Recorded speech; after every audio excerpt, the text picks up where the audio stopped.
Welcome back to the Weekly News Roundup. I'm trying to get Rumble verified here. Rumble is not, is Rumble working for people? Because for me, it is not working right now. So let me pass a quick message there. Is Rumble live? Not for me. So let's see if we get some updates on that. Hey, there it is. Now Rumble's live. Rumble really needs to work on fixing its live system stuff, because it is like, it does not want to start until like the time, and right now it doesn't want to start until like 10-15 seconds after the time. Like YouTube's been live a minute, and then Rumble's like, oh, you're live? Is that what all this data coming through your restream servers for? Yeah, indeed, Rumble. Indeed. That is what it is for. So anyway, it does appear we are live over there on Rumble now. And yes, we have confirmation from a couple different people over there. So we will go ahead and we will proceed through the show. And that needs to pause too. There you go. All right. So with that, of course, we have two main topics today: AI and education, and a very interesting school that, hey, my crazy state had the sense to go, no, not here. And then, of course, the big main topic today, first topic we'll cover is not safe for F-Droid. All right. That was an interesting dumpster fire this week. And I do have a different take than some people are saying on it. So we will get into that. We have, of course, our QuickLines for 3 or 4, I think it's 4 SillyVille articles. We'll feed the beasts and hang out until the comments run dry. Of course, you can, if you want to help support the channel, we do have super chats are on, at least over on YouTube and on Rumble. Odyssey changed its system, and I have not had a chance to look into what their new system is. And it would probably require creating some account at some financial institution. I really don't want to. So I don't know. I'll look into it eventually. But if you are on YouTube or on Rumble, you want to help support the channel, you can do that. You can, of course, have a look over the switchedtolinux.com/support. We have Subscribestar, Locals, Patreon over there as well. And we do have a list of affiliates if you happen to use any of those, particularly like Amazon. If you order things on Amazon, want to use our affiliate, that helps us out. Also, Mint Mobile is an awesome one. I've been using Mint Mobile now all around the country for 5 years. I think I've been on Mint Mobile for 6 or 7 years now, and I have been living on the road full time for 5 years, and I have not had any problem anywhere. Mint Mobile is excellent. I pay $180 a year for my internet, and that comes with the lowest data package, which I think right now is 5 gigabytes a month. So that actually works out quite nice. So with that, we are going to go ahead and get on into the show. First up on the Weekly News Roundup, not safe for F-Droid. Oh boy, if you guys caught this article here. I first saw it over there on Twitter or X or whatever they're calling it this week from Brian Lunduke, and I did not actually watch his specific take on the video, but I did get a chance to dig through a lot of things. Of course, the brief executive summary is they had marked Bible apps as not safe for work, and then a giant debate ensued, and then some people are saying, well, if you're going to do Bible apps, you may as well do the Quran as well. Of course, the Muslims seriously objected to that, and you don't want to make the Muslims mad, and so I think in the purpose of all interest of fairness, they ultimately did reverse course on their decision, but let's go ahead and dig into what happened and why I think it happened, and why I'm sorry, guys, as a Christian who uses the Bible apps available for download off of F-Droid, I do not think that this is a malicious mark. I'm going to explain why here in a minute. But let's go ahead and get into it. It all started with user Align-Su, and I'm just going to use that name. If it's not mispronounced, my apologies. And he says, well, we need to have we need to mark Bible apps as not safe for work. That is kind of what it is for app update, choose the apps, whatever, approval is optional. And then this basically, initially it passed through, and they did, and several Bible apps were marked as not safe for work, and then a whole lot of debate ensued. Obviously, the more atheist groups like, yeah, look at all this horrible stuff in the Bible, pointing out a bunch of stuff, and then somebody's like, well, you got to do it to the Quran too. Look at all this evil Quran stuff. And then, of course, the Muslims come in, oh no, those are all out of context. Killing the infidel is out of context. All right. But anyway. And Linsu actually says, when somebody talks about this, he says, oh yeah, I forgot to check the not safe for work definition, which I assume to be about porn content. So he literally wanted to mark the Bible as porn content. Like, the Bible is the one source against it. It does not promote porn or violence. Like, we got to mark it safe for work as promoting porn and violence. Is this malicious? No, I don't think it's malicious. I just think it's an ignorant person who's never read the Bible and did not consult anybody who actually holds the Bible or the Quran or any other religious texts as sacred at all. So they say the marked app may contain nudity, profanity, slurs, violence, intense sexuality, political incorrectness, or other potentially disturbing subject matter. And he says, I'll mark the Quran apps later. So he marks the Bible stuff. And this guy comes in and says, hey, if you're flagging for violence, you should flag every shooting game as well. And so you'll see where this is going. Like, every app's going to be not safe for work now. Unless, of course, you want to check the weather. Of course, Lord forbid you download that in Texas without an ID, which, by the way, F-Droid does not qualify under that Texas law because you do not need accounts, and the Texas law specifically requires an account. All right, this guy says, I don't think it's right to add not safe for work flag this game as well, so please don't turn F-Droid into Minecraft chat censoring system. And so a lot of discussions in there. This is a few more people about the Quran, and then this is probably a Muslim, or at least a pro-Muslim, saying, oh, that's all out of context. You can talk about all the bad stuff in the Bible. The guy that did not want to mark the Quran as not safe for work definitely agreed with marking the Bible as not safe for work. Go figure. All right. But of course, here's some other ones. These are some from the Bible. If a man has sexual relations with a man as he does with a woman, both of them have done what is detestable. They are to put to death. Their blood will be on their own hands. Of course, that is a verse against incest. I'm sorry. This is a verse against homosexuality. There are in the same chapter where that comes from. There are really homosexuality. It covers like a couple verses in that chapter. The whole chapter is about sexual sin entirely, mostly about incestual and bestiality cases.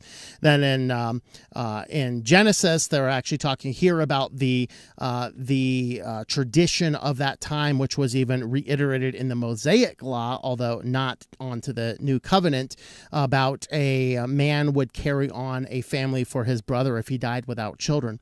So of course, those are some of the verses people were picking out. And then there's a lot of debate that ensues, and some of these things, the old books usually have contradictory in different parts, and it is expected that the value from 2,000 or 3,000 years ago is not appropriate in modern times. Users get a warning about that, and they can choose to read it or not. That's him defending the entire idea. And then this guy here, he has some mention saying, labeling holy books of multiple faiths in the same groups as things many said faiths deem objectionable, such as promoting violence, for example, is probably unintentional, but still likely offensive. This is why I think that this guy put this out there, mostly out of ignorance. He's probably a person that has no experience in any form of faith tradition at all, and did not want to, basically he's looking at because of, well, look, there's a bad verse in here. We're going to mark it not safe for work. But let me defend him for a brief moment. If you happen to work for a Muslim company and you are in a Muslim country and you download a Bible app and you're reading it, that could very well get you fired or persecuted. So it might actually meet that definition. In fact, that is why the one I use, which is the And Bible Study app available on F-Droid, not marked not safe for work, that actually has, it very, very explicitly does not make any internet connections without giving you pop-up warnings first, because they recognize that downloading some of the things, like some of those Bible translations, downloading some of those could very well land you in trouble in persecuted countries. And that is something to keep in mind, although is that the spirit of not safe for work? Probably not. But to defend them briefly for a brief moment, he says at the very least, reconsideration is due and genuine user input is necessary. Matthew Reese says it's not F-Droid's job to be theologians or scholars. It's dumb that these apps are being considered for not safe for work tag, but if they're going to do the Bible, they had better be consistent and also do it to the Quran. And I agree. And of course, my general take, just to lay my cards on the table already this early in the video, my general take is anything that is a traditional holy book, we're talking older than 200 or 300 years ago, should not have any form of tag at all. It's a historical religious text. Leave it alone. Everybody understands it's a historical religious text, and if there's a problem with that, well, y'all should know about that already. When I downloaded it, of course, I use F-Droid, and I have F-Droid. Actually, I don't use the app itself. I just go onto the website and manually download things I want to install, and I put it on my Graphene OS phone here. And when I did that as a Christian, I hated Bible Gateway. I hated the various other big Bible apps. They're all connected to horrible people, and they were like Bible Gateway. I'm not sure if it still is, but in its early tradition, nearly everybody on the board were Amway distributors. Believe it or not, it's crazy. And the YouVersion Bible app, that's run by a giant mega church with horrible theology. So while they're not polluting the text, I really don't want to give my data to a lot of these companies or these organizations. And I loved the fact that for the first time I could grab a Sword module app and download the translations that I wanted to use. And, for me, it was like, I don't really care. I know what I'm downloading, things like that. But the same thing, if I were a Muslim, I would go there looking for the Quran apps. Yeah, it might bother me if I go to see that and see a not safe for work label, because we'll see what their definition of not safe for work is in a moment. This person down here, he's actually says that, hey, my app was marked, the Bible verse app. He says, in general, why add Bible apps at all? Never heard from anyone that it's not safe for work. Also on Reddit, there you go. Let's make an argument from Reddit. That's how you know we've gone down the rabbit hole. On Reddit, they do not use the not safe for work tag for religious subreddits. According to your policy, also all news, messenger apps should also get the flag. Also, a lot of games, due to their user can read about violence and could send sexual material. This is stupid. Please revert that commit. And so one of the factors to keep in mind with this right here is some of the Bible apps do have the whole Bible. Some of them, like YouVersion, don't have any Bibles in them at all. You have to manually download them. And in further responses to this, they said, oh, no, news apps don't apply because that's just news. Well, the problem is that you get the same type of content. In fact, the news more often tends to show some of these in some of a more positive light, at least for the sake of getting reviews or getting clicks and views and ratings and things like that. Matthew Miner, it's rather unconscionable this was ever approved and frankly disqualifying for a maintainer. It fails to meet the plain meaning of not safe for work. It is completely the opposite, the label displayed on the app, of essentially promoting porn, and the technical definition is essentially things that people might be ashamed of using, is also both a terrible definition and still completely inapplicable here. It seems unjustifiable for any reason but bigotry. And so he's basically arguing that, yeah, you just did this because you don't like the Bible. And I'm not sure I don't think that that's the reason why they did it. Corey here had some good points, but he also was an unhinged lunatic, and he appears all over this. I think I highlighted some of his in another thread.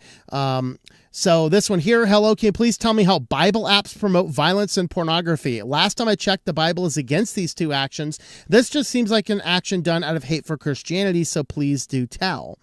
And so this is kind of gets this. This guy here actually had an app called WG Tunnel, which is for WireGuard. allowing you to use the new WireGuard protocol for VPNs. He removed it. He removed his app entirely, and when I was doing my research the other day, it's not there. Of course, he's not marking this at all. He simply says this was done foolishly and maliciously, and he wants the policy reversed and a public apology for such actions. As of right now, the policy has been reversed, but I did not see a specific public apology. So if you like WG Tunnel, you might just have to go to his GitHub page and grab it. Now, here is the, they did start a new thread talking about the definition of the not safe for work anti-feature. And so in here, they have a lot of back and forth. This is what I thought Corey made a good point on. This is absurd. Why is an open source app store trying to act as a moral arbiter? The Bible is a religious text, not adult content. You had to know labeling not safe for work would cause backlash. And I agree. I think that the Lin Su, who started all this mess, I just think he was... maybe he had a really bad day and had a total brain meltdown that day. I don't know. He says, if you're going down this path, I'll assume you'll tag the Quran, the Talmud, basically the religious books for all these other ancient religions. Now you're now volunteered your project to decide what counts as literature, religion, philosophy, and theology. And of course, a lot of it, he just kind of goes in and hopes the whole project dies and blah, blah, blah. And I don't like that. So we'll ignore the rest of that. Carl says, labeling religious text as not safe for work has destroyed my trust in F-Droid. I've uninstalled it. I can just get the open source apps from GitHub. And so they did cause some damage to their brand. They caused a lot of damage from their brand. Peter here, unfortunately, I cannot give a good response on how to define not safe for work. I could be wrong, but when I hear that term, my understanding is the content is inappropriate, most often not educational, and often something that is taboo or looked down upon by society at large. Well, again, if using that definition, it definitely is taboo to be a Christian these days, as Jesus said it would be, by the way. But nevertheless, I get what he's saying. He says, so I think it is better if the definition of not safe for work would be tailored with that in mind to make sure religious works like the Bible, the Torah, the Quran, and others are not labeled as not safe for work. And I agree. Any ancient religious text. Now, if you come up with a brand new, the Bible of the Flying Spaghetti Monster right now and want to release it, no, if there's objectionable content, you might consider flagging that. It is not a historical ancient text. But the Quran, I'll consider it historical ancient text, although I disagree with it. The Torah is... It is of the Jewish faith, like the Talmud. The Bible, obviously, is the one I would agree with. And then there's some other ones from other ancient religions. I don't care. Mark them all as perfectly safe historical and or religious texts. And I'm okay with them all being there because, frankly, if you read all these and compare it to the Bible, there's really no comparison.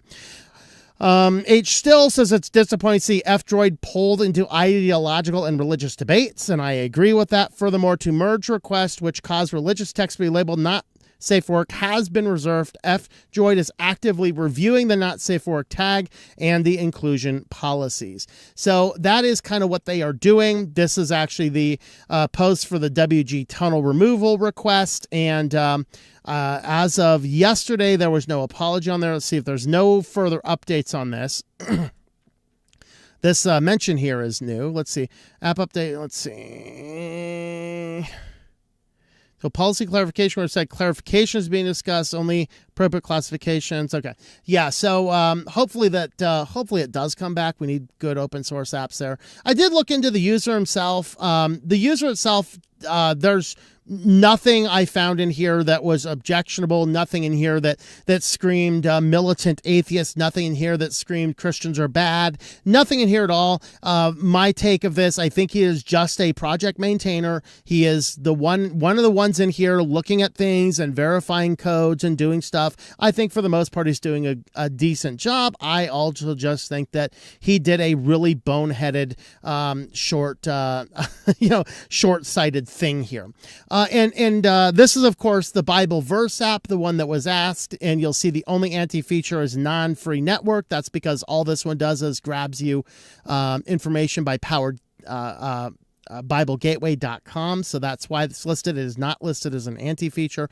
This right here is why they did this. This is what caused him to have his brain meltdown. Okay, you'll notice that that original thread was how long ago? Let's see. Where is the original date? 2 weeks ago.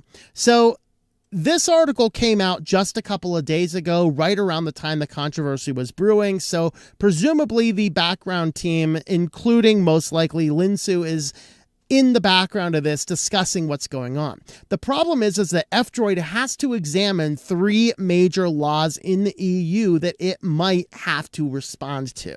And in looking at this, I think that Linsu's looking at all this going, we better mark some of these things with what I perceive as objectionable content, because we do not want to have the eyes of the EU forced upon us, because you see what the EU does when their funds are low. They just find a violation for Facebook or Microsoft or Apple, and it's like, there's our billions of budgetary deficit. We just accuse one of the big techs of something, and F-Droid cannot survive if that happens. And I think that this is why they did that, as wrong and short-sighted as it was. So I think they did the wrong thing for the right reason. And what they did here is they're looking at UK's Online Safety Act, the EU Digital Services Act, and the Digital Markets Act. And they have to make sure that they are positioned inside of these frameworks so that they are not targeted by politicians. Otherwise, the entire project dies. So the frameworks redefine accountability for online platforms.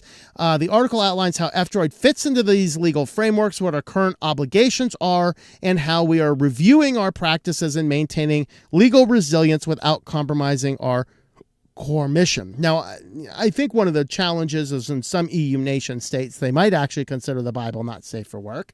I don't know.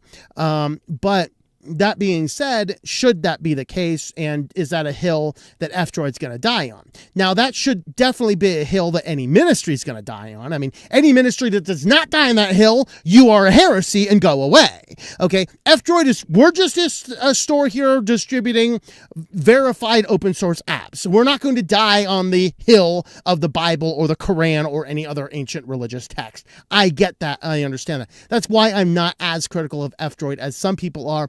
Especially being a crazy right-wing Christian extremist, as I'm often accused of being. And so does it matter? So their question is, and they brought in a bunch of lawyers to look at all these laws. Does it apply to us? They say for the F-Droid App Store, the answer is nuanced and reassuring. We are not considered a very large platform. They do not run user-to-user services, and they do not process payments or track users. For this reason, they do not tend to fall under any of these laws, except their forum. Their responsibilities remain particularly transparent and around documentation and process. So the UK Online Safety Act, they say they do not meet either of their criteria. They do not host user accounts, and they do not function as a general purpose search engine. And this, by the way, is the same thing that gets around the Texas law. The fact that the Texas law does not apply to F-Droid. I think I heard Louis Rossmann mention that the Texas law applies to F-Droid. It does not. The Texas law explicitly states you have to be managing user accounts, and F-Droid doesn't. So I hope that he corrects that record, digs through the law. It is in there, and we actually covered that point when we discussed the law last week. But by the way, you should check out his brand new project where he is doing, he has actually released some more information about their bounty program for unlocking things. So he's doing great work over there. I'm just pointing out he does great work. I don't hate Louis Rossmann. I think he does amazing work. Totally awesome stuff. He just got that one thing wrong in that video. F-Droid does not apply to the Texas law because there's not user accounts involved. And that's how any app store, by the way, can get around it. They just open it up without user accounts. If Google just said, no more user accounts to download apps, they're free. They're free. That would be awesome.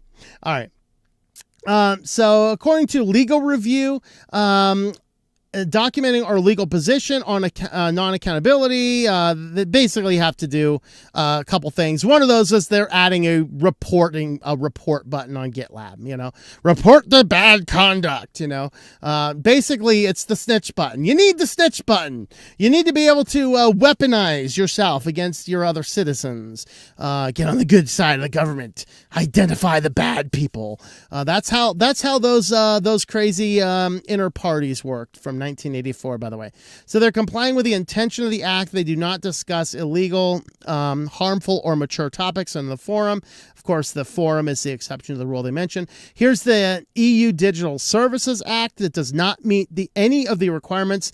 They're not a for-profit organization. They do not monetize user data. They do not function as a social media, and they do not have more than 45 million users.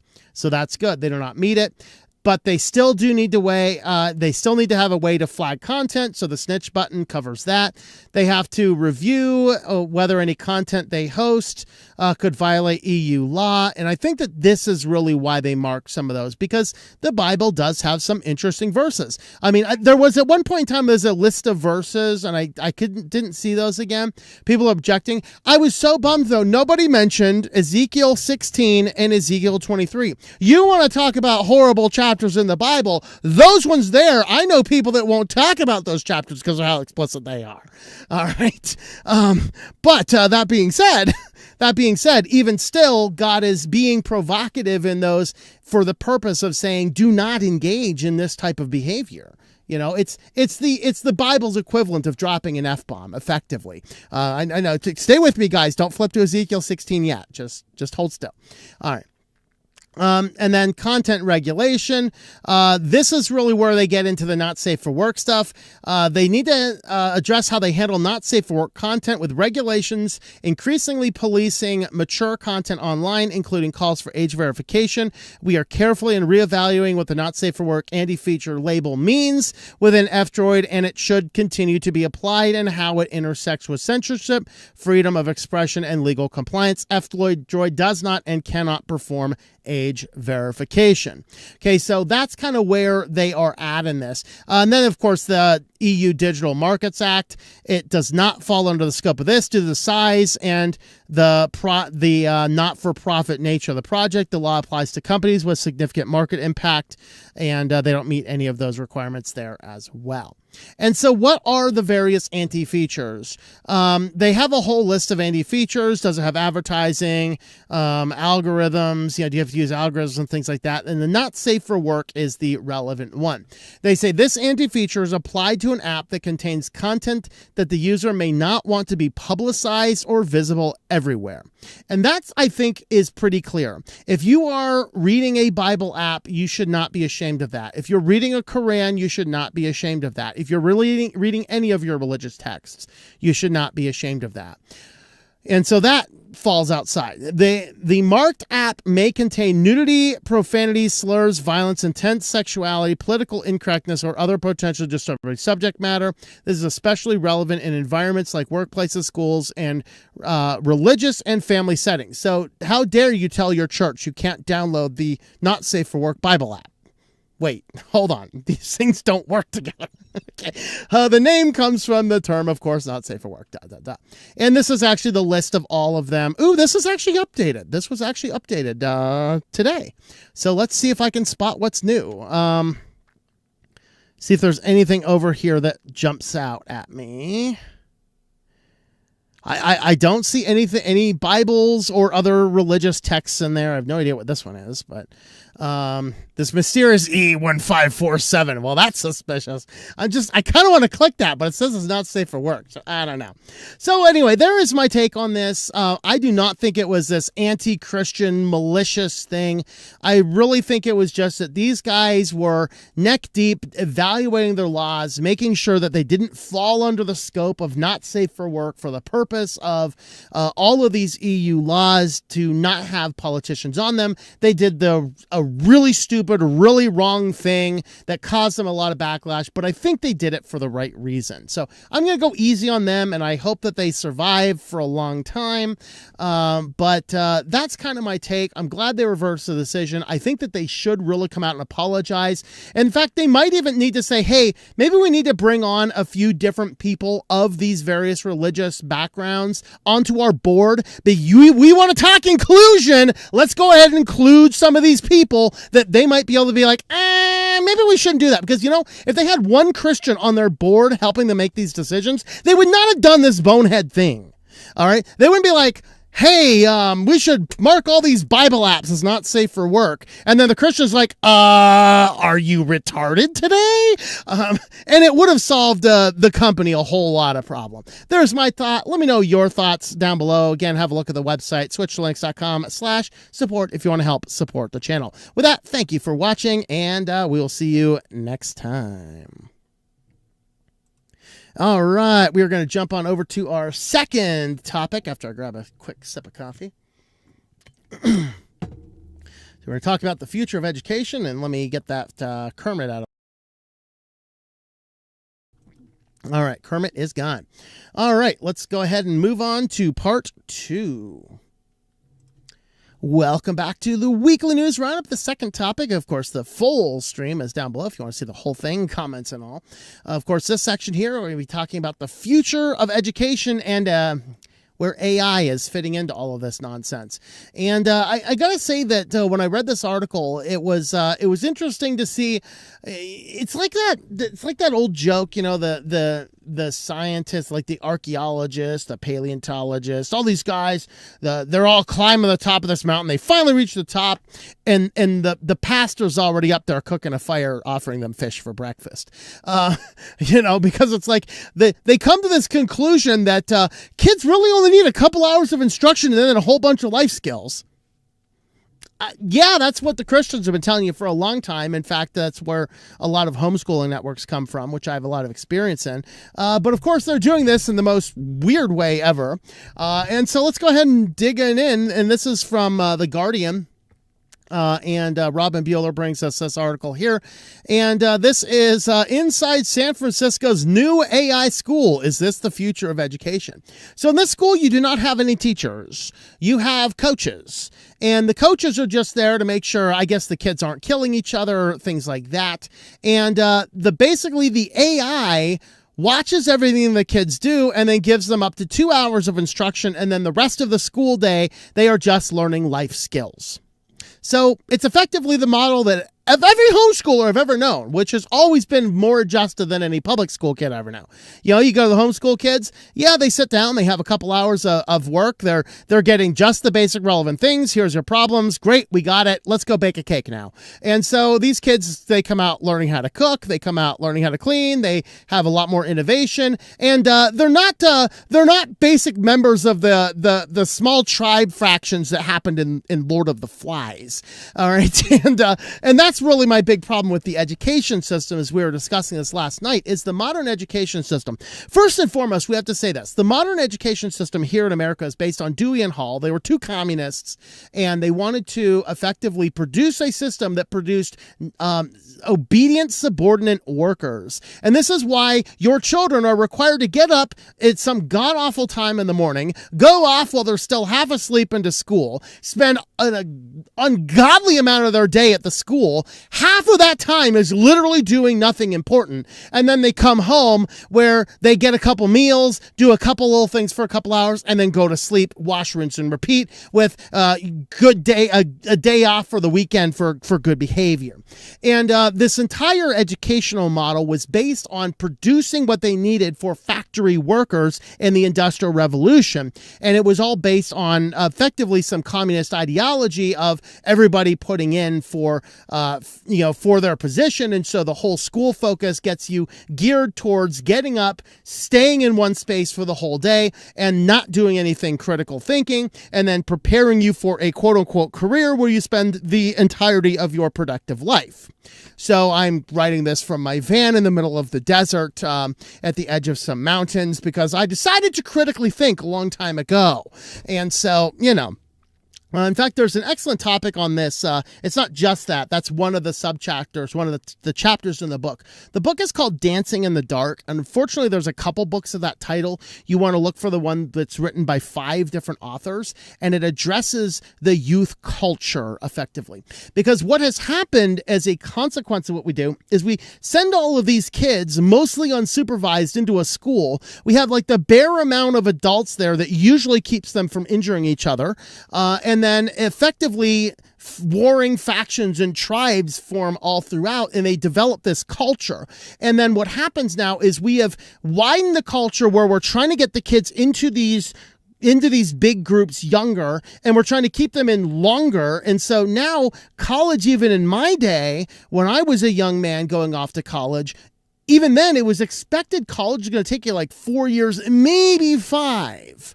Nowadays, it's like college is expected to take you 6 or 7 years because you need the experience. And of course, the colleges don't mind because they're getting all this free government funding money. And then we get out with a whole bunch of people with debt up to their eyeballs that can't have any job except serving coffee at Starbucks, well, until they started laying everybody off. And then at some point in time, we look down at the system, and now they're all screaming, they're going, you need to forgive all of our loans.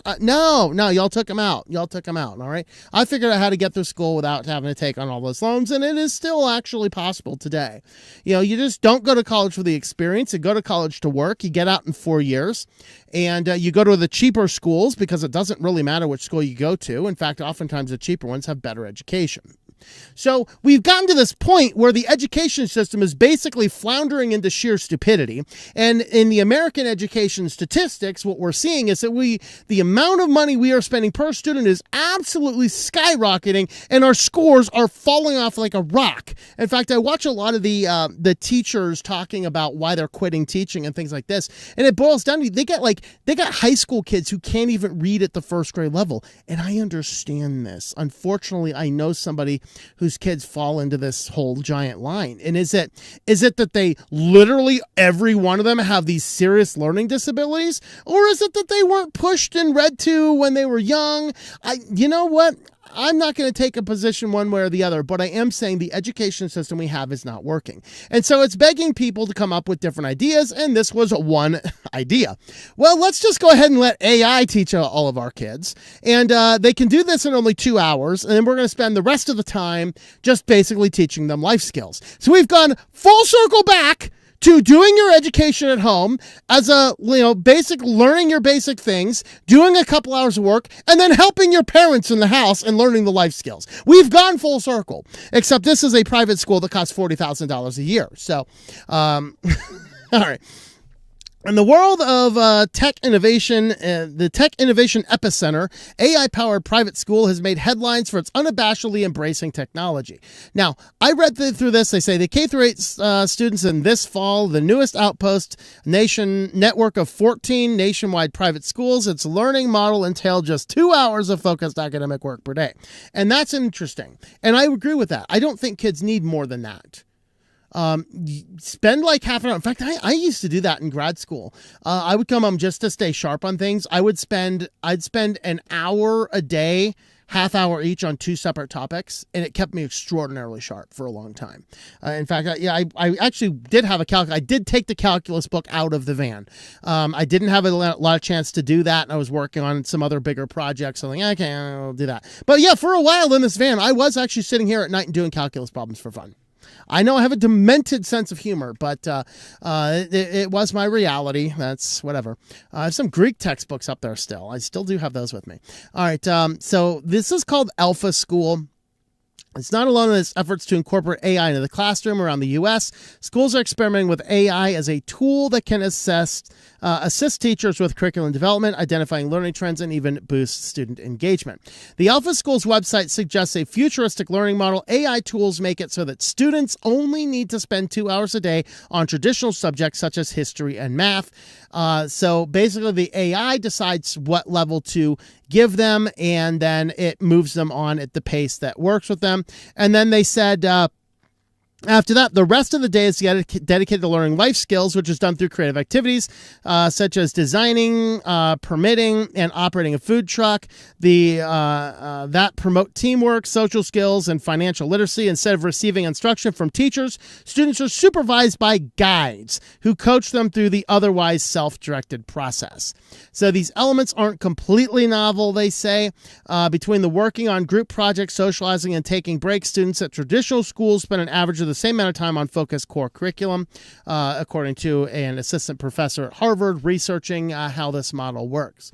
And so before we dig in a little bit deeper, I want to look into the school. First and foremost, I could not find the exact AI models they're using, but this company, there's basically this incestuous relationship with like 4 different tech companies, and all their directors are all shared upon them, which is one of the criticisms for the company, is that it seems like an inbred company, but it would appear they're probably using Llama, so self-hosted local models. That is the only guess I can have, and that's why the Llama logo is on the thumbnail. I could not find any reference to any AI companies at all, except for one of the subsidiary companies to this company had a reference to using 4 local hosted models of Llama. And so that's kind of it. But their privacy policy is downright dystopian. If you thought Google's privacy policy was bad, if you thought System 1's privacy policy was bad, oh no. This one basically says, yeah, we're going to watch, monitor, and store everything about your child. Like, literally. I didn't actually highlight anything here. I should have. It relies on extensive data collection and analysis in order to assist with achieving the desires. Similar to use of data collection analysis in professional sports to improve and gain performance edge, we may use every available lawful means to improve student performance. The data collection and processing described as privacy policy and utilizing as part of the company technology are integral to the experience and a necessary part of the overall program. Some specific examples of possible data collection analysis: test scores, of course, recordings. All groups, one-on-one and online meeting sessions may be recorded with audio and visual, including interactions on Zoom and any other similar system. Activity tracking, screenshots, including browser, screen, computer activity, will be taken while the student is working. Keyboard, mouse activity will be tracked. Webcams, computer, microphones, online tools will be used to record the student. Productivity gamification, gamifying the productivity, may be tracked in order to display the leaderboard to users. Oh boy. We intend to proceed with additional data collection in the future or specific student cases, which may involve the use of additional software, hardware, or mobile phone applications usage. If a student has poor sleep habits impacting learning, sleep tracking using iPhone or activity tracker may be implemented in order to analyze and suggest improvements. If students are taught meditation, if students are taught meditation in order to encourage a focused state, headband monitor and app may be used to collect data for that analysis. Wowzers! Of course, they tried to open one. They tried to open both a brick and mortar charter school and a cyber charter school in Pennsylvania. My state had the guts to say nah. And ultimately, what they said is, yeah, there's actually not enough research into if this is actually a useful education model. But that's kind of what these researchers, Ying Zhu at Harvard, are researching right now. They kind of want to evaluate, is this actually a method that is functional? So AI is brought in as a layer that helps understand students' pacing and then makes suggestions on what might be best. Next, this person explained, most of the learning AI is not student facing. So it's basically the AI works in the background with all the data and then promotes various apps. Now, I will stop right here. Alpha School is not brand new. I know AI is only a couple years old. Alpha schools are about a decade old at this point in time. In fact, one of the articles I read I think it was a Medium post. It was either Medium or Substack. I can't remember. I read one of them. I didn't include it in the article list here. But the journalist, who's actually a professional journalist now, actually went to Alpha schools when she was in middle school. And so she was doing an analysis of it and how it helped her prepare. And so this is not a brand new school. It is a little over a decade old, but the implementation of AI is fairly new. They've always been a computer program model. They were just utilizing the coaches to decide what the students learned. Now it's the AI that is directing what the students are learning. So, you still need the coaches there to make sure Lord of the Flies doesn't happen. So their job might be safe for now, at least until the leader kid comes out with the spear and, does him in. But, we'll see. Perhaps the most importantly, qualified adult is present in every classroom. Now, here's the thing. They say qualified adult, but they don't qualify what that means because the adult is not a teacher. The adult is not a subject matter expert. So are they bringing on psychologists? It wasn't clear. I wasn't able to find exactly what that is. but they say a qualified adult is a present, fostering some level of interpersonal learning, which Agnew says should remain a vital part of the school experience. Agnew wonders whether AI component of the schools is being deliberately played up to attract parents and students who fear their children could miss the AI boat, and, of course, to generate a profit. Again, these private schools are $40,000 a year to attend. So, in the 2-Hour Learning website, this is one of those incestuous companies behind them. The basically 2-Hour Learning site is it's more of like a lobbyist website to push this model of education. Alpha students consistently score in the top 1 to 2% nationally, and claims 90% of Alpha students love going to school.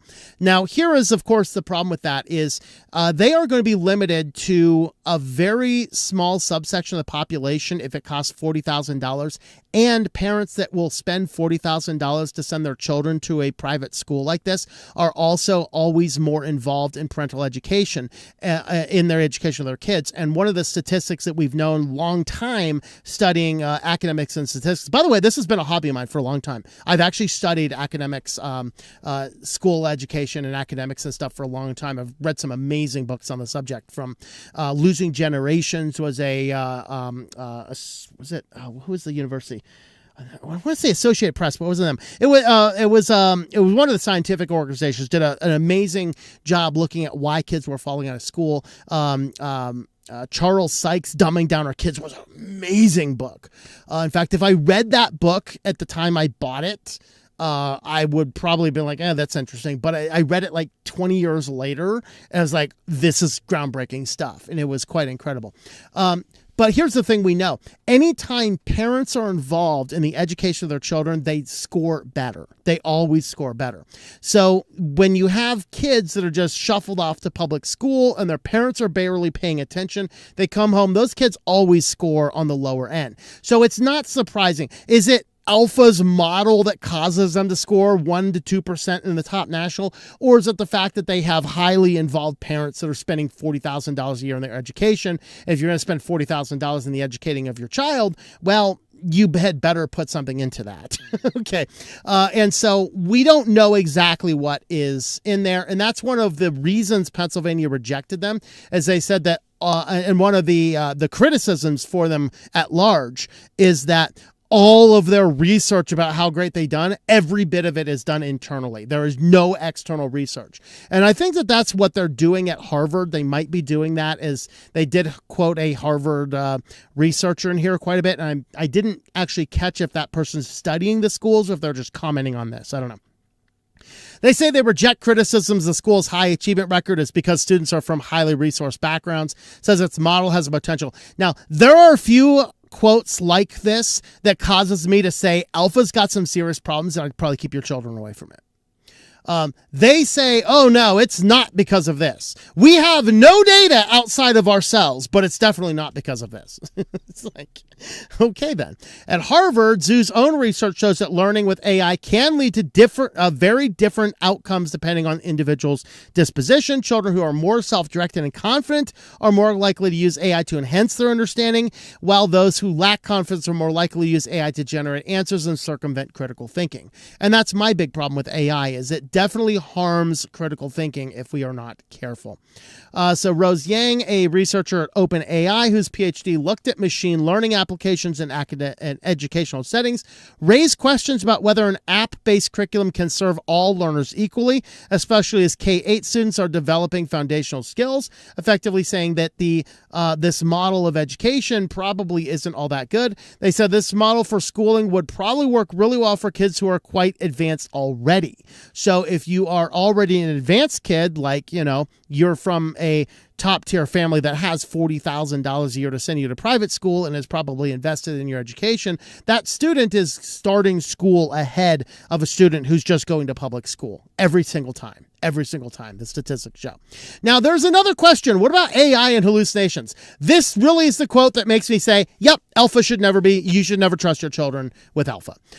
Pearson, flagging the risks, said like AI hallucinations and algorithmic biases, suggests developing a small pilot with randomized control pile before scaling the model. So basically, like, whoa, Alpha, slow down here. You need to do small pilot studies before doing this. Alpha says their proprietary apps have been developed in such a way that eliminates the possibility of AI hallucinations. I got oceanfront property in Montana to sell you. Would you like to buy it? We have proprietary closed-source apps based on more data than anybody's ever done. We have guaranteed no AI hallucinations. You're full of crap. I don't trust my children with Alpha. And so all that to kind of say, here's where Alpha has it right. We do not need to send our kids to school for 8 hours. In fact, we need to maybe abolish these laws that require our kids to be in school that long. Now, if you're from a single parent household and like, babysitting's a problem, sure, have the option of a 6-hour school day, whatever else, public funded the same way we're doing, that's fine. But you know what? If you got a parent working at the home and a homemaker and they want to be like, yeah, I just don't think my kid needs to go to school all this time, maybe we should have the option to say, okay, send them to school to learn from the subject matters and then send them home quite a bit earlier. We can take care of the rest of the day. Of course, that's counter to the entire purpose of school, which is to produce an obedient subjective workforce or subordinate workforce. And so that really is one of those things to think about. But at the same time, I look at all of the various homeschoolers, and I've worked with a lot of homeschoolers in my day, looked at a lot of the homeschoolers, and they don't do a lot more than a couple hours of instructional stuff, and the rest of their day is life skills. And who can teach your kid life skills better? Probably you, probably not some random life coach. And that's kind of the thing. So they have it right that you do not need all this instructional model, but we have this weird legal framework in America that forces our kids, which is why we have schools like near Christmas. Do your kids actually get anything done on the 3 days leading up to Christmas? You go to school Monday, Tuesday, Wednesday, and you have Thursday and Friday, and then the rest of the week, following week, completely off. Do you actually do anything on those Monday, Tuesday, and Wednesday? You might do a couple of tests on Monday, but like Tuesday and Wednesday, they're doing movies and parties all day long. It's probably better if you get your kids out of the Lord of the Flies environment and maybe go on a ski vacation or something instead. I don't know. But there's our take on education and the AI in the schools. Would you send your children to Alpha's school? Let me know in the comments down below. Thanks for watching, and I hope that you enjoy switching to Linux. All right, now we're going to go ahead and have a look at a couple of commentios, and then we will jump on over to our QuickLines. Let me start over on Rumble. 21 watching. Wow, we got a lot on the Rumble today. Hello. Dan's over here. Ivan's over here. Appears to be. Let's see. Xui4, greetings. Rumble is working. There you go. Mint Mobile now offers a wireless home gateway. Ooh, I'm going to have to look into that one. We have an email. That's definitely intriguing. All right. Okay, here's the video. Yes, thank you. So over on the comments on Rumble, we have a link to Lunduke's version of the video, and highly encourage you to watch it. I should definitely watch that myself. It's just been a crazy week, so. Agree with Lunduke's take. Okay, school without a teacher is an awful idea.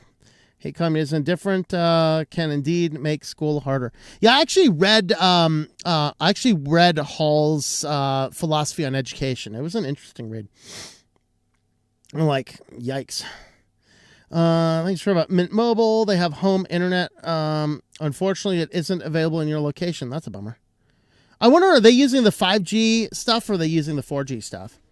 Bummer, no antenna right near me, blocks by my side of the hill. So yeah, you probably have that 4G next to you then. If a hill is blocking your cell signals, you got 5G. You'd be thankful that hill is blocking your signals. Otherwise, man, you'd be like, the aliens would be inside your brain already. So it's quite frightening. All right. We got 14 watching on Odyssey. It looks like we got Ivan's on over there. Got Puilis, greetings. Is it funny that many of the evangelical leaders in America and elsewhere have been exposed as closeted gays? Many. I wouldn't say many. I would say few. A few for sure. I would not say many. But in fact, I'm trying to think off the top of my head. I can really only think of, there was Jimmy, was it Swalwell? And I don't know of any others off the top of my head. So please elucidate me. Let's see. Never caught you live, Moog Muskie. Greetings. Well, welcome. Does he comments on Odyssey? Yes, I do. So, okay. So if you have not caught us live, we do our big main articles, then we do a comment break, and then we'll go in and do our QuickLines and our SillyVille, Feed the Beasts, and then we'll do comments again. So, yes. All right. Trying to create another conflict front between Muslims and Christians. Gee, wonder who's really behind that. Yeah. Switch Linux, my name is Tom. All right, let's see. Giggles. Uh-oh. Tom. All right. Actually, just thinking before, he looks like Richard or possibly a Tom, but I had a feeling I heard him mention his name being John once. No, I'm not John.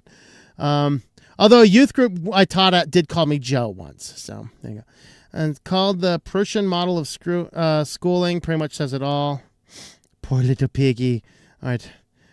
Do not let Democrats design the digital ID protocol. Our WF and human stench of rotten corporate uses yeah, I'm going to agree with you there.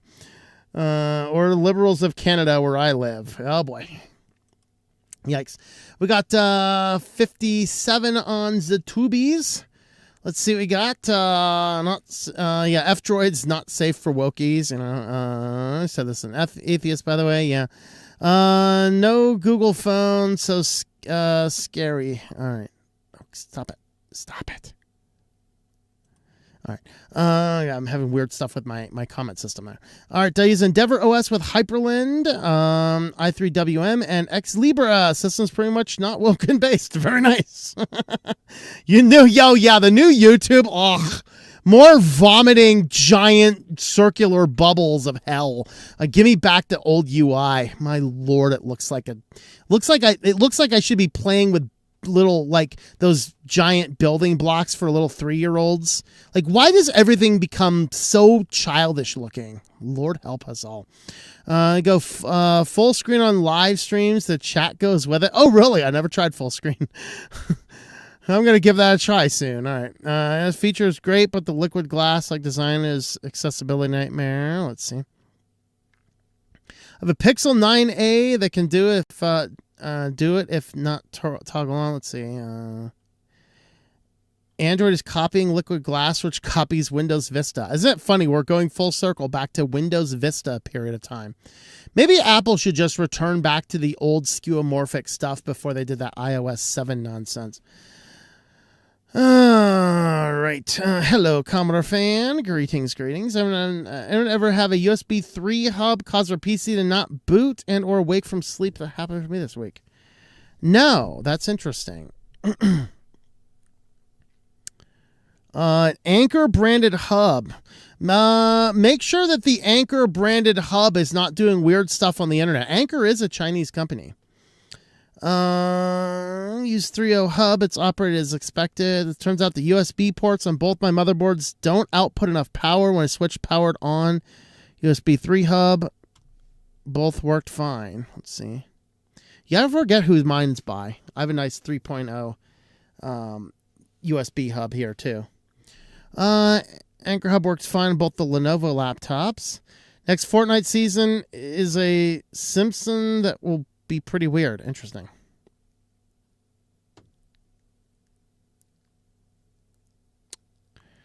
It were not for their near lockdown of college football, they would not get a dime of my money. Oh boy. Paramount and Warner Brothers merge, and not HBO and Disney or Warner Brothers Netflix. I don't know. Yeah, I mean they're all just kind of going crazy up there.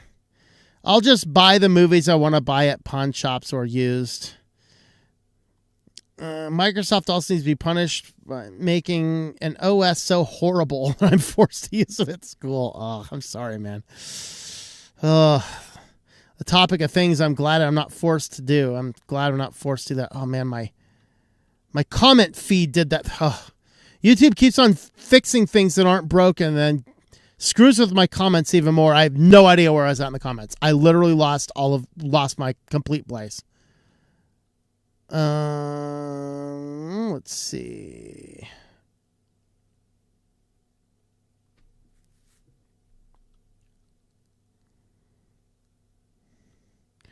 Now, to light, they said the Bible apps are safe for now. They will eventually take a look, pay attention to their words. Yes, that's what I said. I covered the news in quite thorough detail. Okay. F-Droid is woke. I don't know if it's woke. I just think it's just a bunch of atheists that are just doing computer stuff. That's fine. Exactly. F-Droid should just stick to making FOSS software available. Politically correctness equals not being woke. Let's see.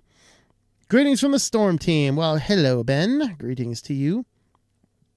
I accept other people's religion as long as they accept other religion and me as an atheist. I mean, I'll still preach to you the gospel, but, you know, I'll respect you. Does not matter because the internet will be taken down. My distro. Yeah, that's, you know, we have to be aware that the internet might come down. What happens when the internet's down? What happens when you have to scan your right hand into the mystical magical box in order to get your daily dose of internet? Come on, guys. You got to think about what you're going to do. Let's see. By the way, StormOS XFCE is now Windows Manager Hybrid. Nice. Very good. It does have X Libre. No, we haven't found a way to add it yet. Arch-based. I believe X Libre is available on Arch, so I think it's possible, but I don't know. Team and I haven't gotten X Libre on it yet, but we'll talk to them maybe next ISO. Very good, man. Moonmore, greetings, in God we trust. Yep. God's law is my only law. Yep, there you go. Well, I mean, if you say God's law is my only law, remember that part of God's law says obey your governing authorities. So you have to remember that.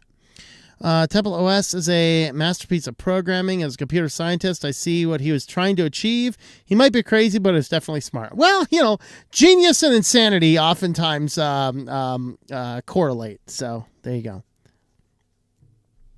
OSA strikes again. Let's see. Hello, Amos. Greetings. It would be nice if there was a tool that would check your hardware to determine whether X Libre or Wayland would perform better. Yeah. Use both X Libre and Hyperland because I want to support the anti-woke and I'm tired of the wokeness. I understand that one all the way, man. What am I doing? I should be watching on Rumble. Hey, you can watch it wherever. We make it available everywhere. Disagree with you. If you read a Quran, you should be ashamed. Well, to understand where they're coming from and to be able to refute and to teach what their religion teaches. I am not saying we're going to read the Quran to learn from God. Under no circumstance. It's heresy. But to say, okay, I'm going to engage in a religious discussion with a Muslim, I had better understand their religious texts. If you are not going into a debate with preparation, you're going to lose the debate. So that's the thing. Aren't reading and believing separate things? Yes. Yes, they are. Political correctness, aka not being woke, and aka being an average person. Yep. Okay, the failure of AWS that took down half the internet proves why my distro will be important. Absolutely. Yeah. In fact, we'll be talking about the AWS outage twice coming up. Our word must be banned. Nah. Let's see. Okay, and just a mindset. Ain't broke. Don't mess with it. You have X Libre on my NVIDIA system. Yeah, I'm not going to be someone who's upgraded to the latest and greatest right away. Yeah, I mean, I'd wait for it. I mean, make sure it works. Clippy said, if you NVIDIA. Clippy has spoken. All right, last NVIDIA GPU I ever owned that was not from e-waste, so it was part of a EVGA 1 gigabyte. Yeah, okay. Constitution says education is free. There you go. Well, some of these big schools in America are sitting on so many endowments, they should be free. Okay. Love calculus, only class I pass in college were my math classes. There you go, right? Yeah. I hope you're an engineer or something. Something math heavy. All right. BIOS UEFI. Try to disabling any kind of hybrid graphics mode to see if you can force AMD GPU to be used at all. Okay.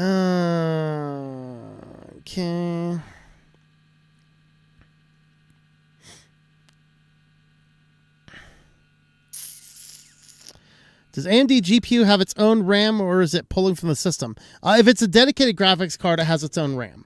Really, only the integrated ones tend to borrow from the system.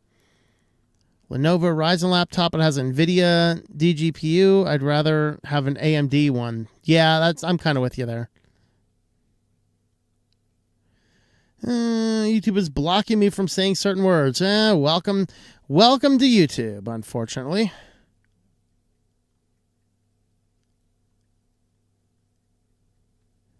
Guyana's using AI. Trump is about to enter with Ven. Pulse could be yen used the entire grid. Yeah, I mean, you got to be careful down where you're at. That's for sure. Dark glass theme for me. Let's see. Well, my Scepter monitors is dying. Oh, no. Yeah, I got 2 Scepter monitors here. They are still in good shape. I did have to swap out one of them this summer, but... 10-minute notice, and Ivan has spoken. That means we gotta jump off. I'll jump back over onto the Matrix server here soon.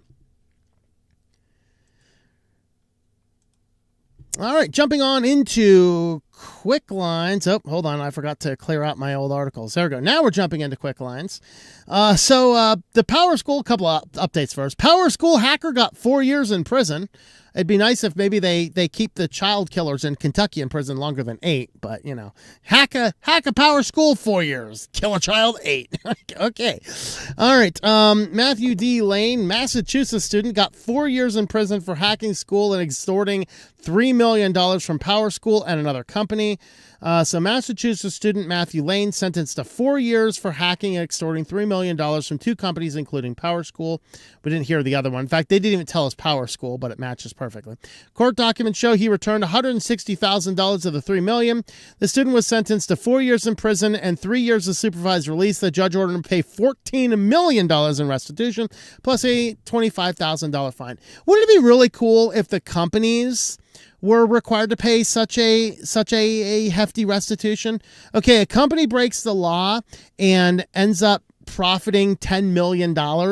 Instead of giving them a fine of $100,000, maybe we should give them a fine of maybe $400 million. Oh, you made $100 million on breaking the law? I think we're going to charge you $400 million now. There you go. They might actually stop. You might stop corporate crime if you did that. It'd be kind of funny. All right. Big Tech, another update. Big Tech sues Texas, saying the age verification law is broad and censor-filled regime. This came out I think the day that we did the news last week, so this was not included. But the Texas App Store Accountability Act imposes a broad censorship regime on the entire universe of mobile apps. Well, that's something we knew about. Anyone under 18, they say anyone under 18 must obtain parental consent for every app and in-app purchase they try to download, from ebooks to email entertainment.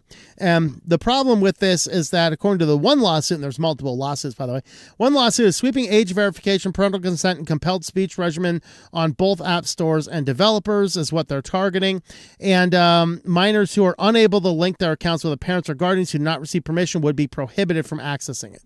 The problem is that the Constitution forbids this. None of our laws require businesses to card people before they enter bookstores or shopping malls. The First Amendment prohibits oppressive laws such as much in cyberspace as it does in the physical world.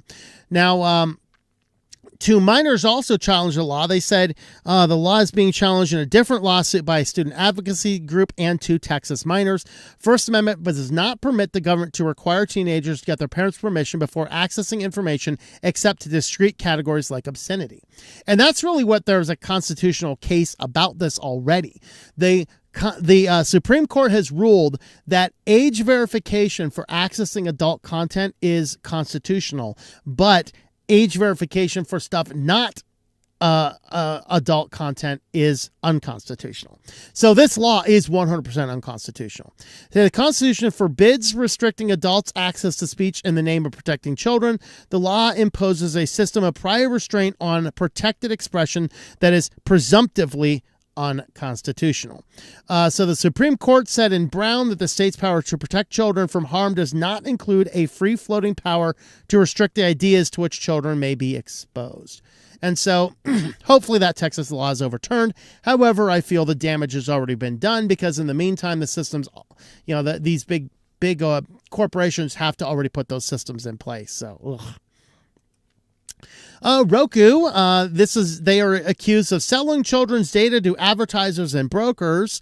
You say, what else is new? This actually goes a little bit further as one of the companies is already involved in a major lawsuit against the FTC for selling highly sensitive customer data, including now data of your children. So, of course, I don't think these laws are going far enough. I think that everybody should have the right to have their data protected from data brokers. Data brokers should simply be abolished. I think anybody that chooses to go in that field for the fun of it, we might need to force them back into the mental institutions, too. I mean, you have to have something crazy wrong with your brain if you want to make your money off of collecting data on everybody. I don't know. But according to the Florida Attorney General, James Altmaier, Roku collected viewing habits, voice recordings, and precise geolocation from kids without approval from the parents. They made it available to data brokers, including Kochava. And Kochava is already facing a lawsuit from Federal Trade Commission, which claims the company sells highly sensitive consumer data. So now a company that sells highly sensitive consumer data now has access to your children's data. So the state contends Roku's practices violated Florida's privacy and consumer protection laws by failing to obtain parental consent before selling or processing children's data and by misrepresenting the effectiveness of its privacy tools and other opt-outs. They say that Roku knows that some of its users are children, but has consciously decided not to implement industry standard user profiles to identify which of its users are children. And of course, there we get right back into what's a user profile. Maybe if we get these strong, robust things, I might just create these profiles and fail to give them ID, so every one of my profiles ends up being a child profile. I don't really want a lot of your obscene stuff anyway, so... Lawsuit claims Roku ignored obvious indicators such as when users installed kids screensavers or kids theme pack products. Of course, it's still possible for, look at this statement here. The office also says that though Roku sells de-identified data to data brokers, it's still possible for brokers like Kochava to re-identify people. Yes, precisely my reason why all data brokers should be banned. Or at the very least, every data broker, they should only have access to data of people who very explicitly gave consent. And consent should not be wrapped up inside of checkboxes. It should be a specific opt-in piece of paper. You should have to print out a paper on your non-existent printer, fill it out, and manually mail it to them. That is the only type of stuff. And then if I say, no, I don't have anything, it's very simple. We go to your office and look at my paper. If I don't have a paper and you have any data on me, I think that your business should just be shut down. There's what I think of data brokers. All right. The penalty for violating is $50,000 for violation, but that triples when the consumer involved is a known child, and this includes those cases of willful disregard of a child's age. So Roku could be looking at $150,000 per violation. Roku also is being sued in Michigan for similar violations, accusing it of violating laws, including the Children's Online Privacy Protection Act, or COPA. And in 2024, though, here's the problem with Roku is every bit of thing that they do is all to make money on advertisements. They actually take a big loss in their digital and their physical products in order to actually get the ad revenue. So in 2024, they lost $80 million on device sales, up from $43 million in device sales based on the previous year, yet it made $1.9 billion in profit from its platform businesses, up from $1.56 billion in 2023. So wonderful. According to reports, Roku's automatic content recognition technology captures thousands of images every hour from smart TVs. I hope that's just recordings on the screen. I hope that's not cameras, but we also did have that story about Roku cameras out there too, in your TV. Creepy.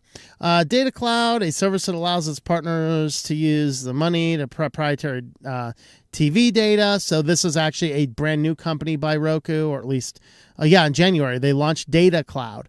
This is actually just the same thing that Allstate did with its data collection to sell your driving data, because nobody wanted to install those dystopian black boxes. So they just gave you a free phone app instead. So talk about being lemmings, right? I told you about the free apps. All right, Ring camera is about to get increasingly chummy with law enforcement through Flock. Isn't that awesome? Isn't it so cool that Amazon wants to give your data to Flock? And of course, we know that Amazon has given up that data to police without your permission before, too, and without warrants, by the way. Police just like, hey, could you give us this? The person's not home. Oh, sure, police, go for it. Now Amazon wants to give you the brand new facial recognition enables Ring cameras to Flock safety now. How wonderful. Now, not only can we measure the people around, and by the way, that those announcements were true, Flock Safety is experimenting with facial recognition. Hey, this is our first jump into it. Look at that. Amazon will now allow approximately 5,000 local law enforcement agencies to request access to Ring camera footage via Flock Safety. How wonderful. The Ring partnership allows local law enforcement members to use Flock software to send a direct post in the Ring Neighbors app with details about the investigation and request voluntary assistance. Steve Lato did one on this, and he's like, well, as long as it's all direct voluntary, he's fine with it. But I left him a comment on the video, and I hope he sees it, that Ring was already caught giving your footage to police without a warrant and without your permission. So I don't think we can trust Ring at all. If you have a Ring camera, please get rid of it. Do something else. In fact, somebody, I think it might have been in the comments of this story. It might have been another story, but it's like, yeah, I'm out. I'm going to be using a CCTV instead. Flock customers can also search footage from Flock cameras using descriptors to find people such as man in blue shirt and cowboy hat. Besides law enforcement agencies, Flock said 66,000 communities and 1,000 businesses use their products. Isn't that wonderful? So there's obviously concerns. Ron Wyden at Oregon wrote, I now believe the abuses of your product are not only likely but inevitable, and that Flock is unable and uninterested in preventing them. Yes, Flock Safety needs to be closed down. Flock is building a dangerous nationwide mass surveillance infrastructure, and that is true. Despite what they're saying to all of these city councils, oh, you can't access any data but your own cities. I have more oceanfront property in Montana if anyone wants it. Has increasingly been used to spy both. This is like this guy's against it for the ICE stuff, has increasingly been used to spy both immigrants and people exercising First Amendment protected rights. Probably the best use of Flock Safety is to get the illegal immigrants out of the country. They're here illegally, If you would like to come legally, there are paths to do that. If you do not want to be here legally, please accept our $1,000 as a gift to GTFO. Okay, let's get out of here. Get out of here. But all that being said, under no circumstance do I want Flock cameras. Y'all want to track those down and deport them? You got to do it with good old-fashioned police work, period. All right. Flock says its cameras don't use facial recognition, despite their website says they do, which has been criticized for racial biases, but local law enforcement agencies using Flock will soon have access to footage from Ring cameras with facial recognition. Yeah, look at that. Let's see, they say the EFF here. Is this EFF? Wait, hold on. Policy group Electronic Privacy Information Center. Okay, so EPIC describes the new feature in Ring cameras as invasive for anyone who walks within range of a Ring doorbell, since they likely have not consented to facial recognition being used on them. And that is true. This is why Amazon should not have facial recognition on Ring cameras, because the people randomly captured by meandering down the street have not agreed to such dystopia. This Ring camera here says inviting Big Brother in my system. Screw that, says this guy on a subreddit. Oh, I think it was this. This is the comment I was thinking of. So a guy on Reddit. I'll be switching to Unify brand system, 100% local storage. There you go. Of course, they're like positioning like, you don't want the police officer knocking on your door. No, if he would like to access my footage, he better knock on my door. There you go. There's a thought. All right, Xbox is digging into age verification, kind of ramping it up going into the new year here. And so this reporter says, hey, Xbox, with your new push on age verification, we know Discord had an age verification, and we want to know how is you. They're like, we're not Discord. We're using a different third-party service. Remember, it's the third-party services that leak. Now, we dug into this a little bit deeper, and what's really hilarious is that Discord actually says on their policy that they do not... They delete all identifying information afterwards. In fact, they use the KID program. So one of our supporters used the KID for system, and in some jurisdictions, they can verify your age based on simply inputting a credit card number. If they're doing that, that's fine. Now, they're supposed to delete all of the data. Now, is it KID that lost all the data? It doesn't appear to be. It still does appear it was probably Zendesk that leaked with Discord, because it was people who, for whatever reason, they were passing their IDs up to the customer service or the support team. I guess maybe the support team were running them through KID, and but the support team were not deleting those images. That seems to be what happened in Discord's case.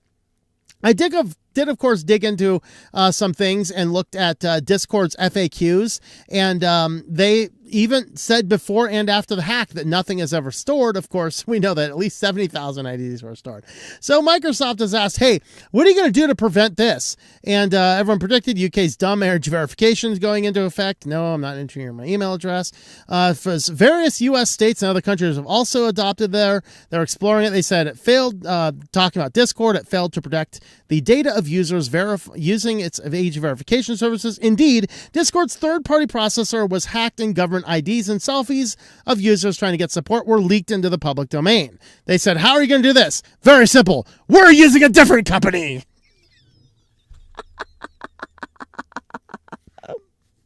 We pinky promise ours is more secure. They're using a company called Yoti for age verification. Yoti is leveraged by UK governments and sites like OnlyFans. And they say that the way Yoti and other similar platforms work generally revolves around either scanning government ID or your device's camera to estimate your user's age. Presumably, and hopefully, you can also do it with just, again, that credit card. Of course, they kind of said down here, Yoti's probably better because it relies on government contracts. I will refer you to the IRS ID.me controversy. Remember when the IRS a couple years ago was like, anybody wanting to access the IRS has to use ID.me. Highly, amazingly, totally secure.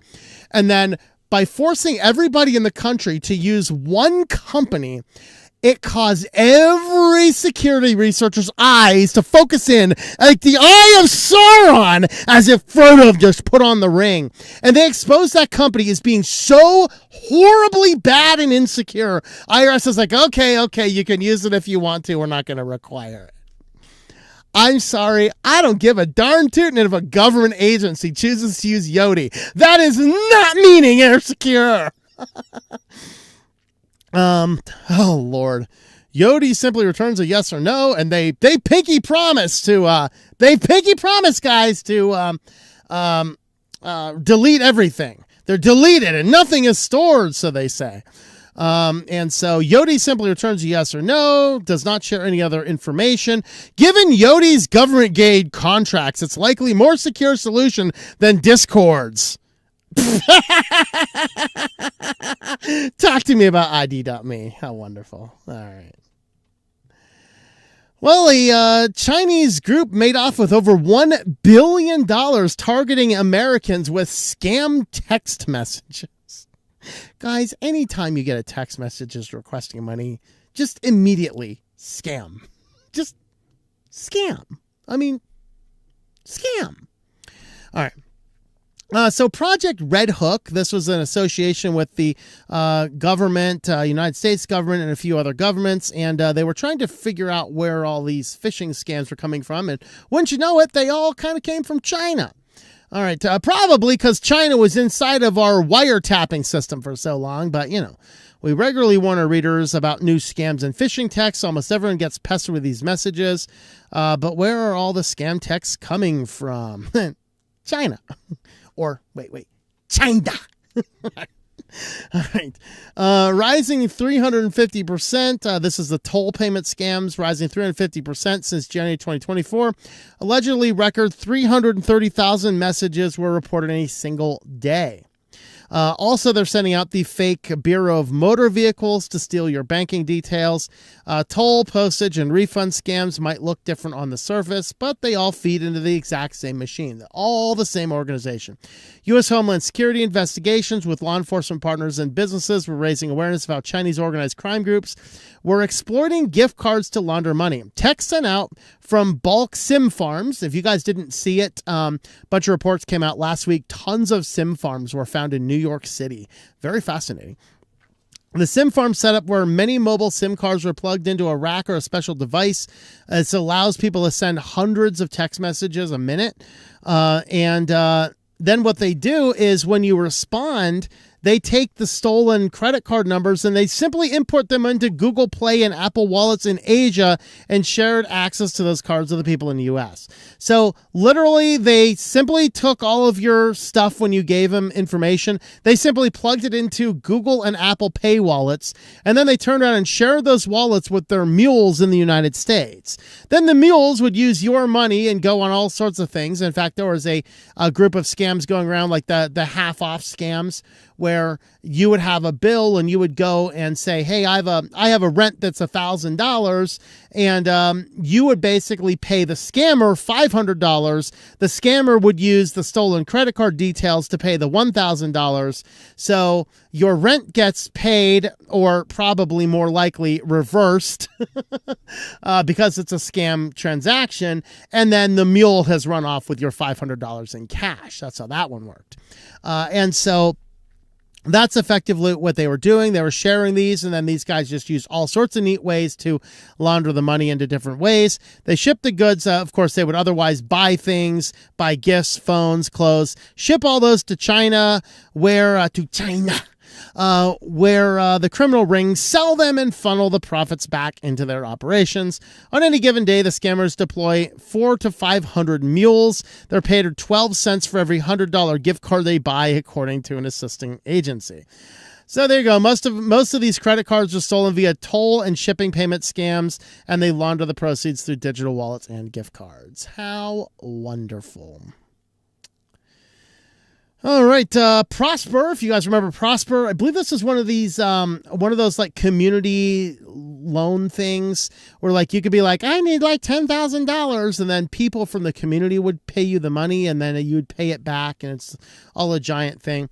Well, they actually had a data breach, and they're not actually releasing as many details, but Have I Been Pwned figured out a lot of the details.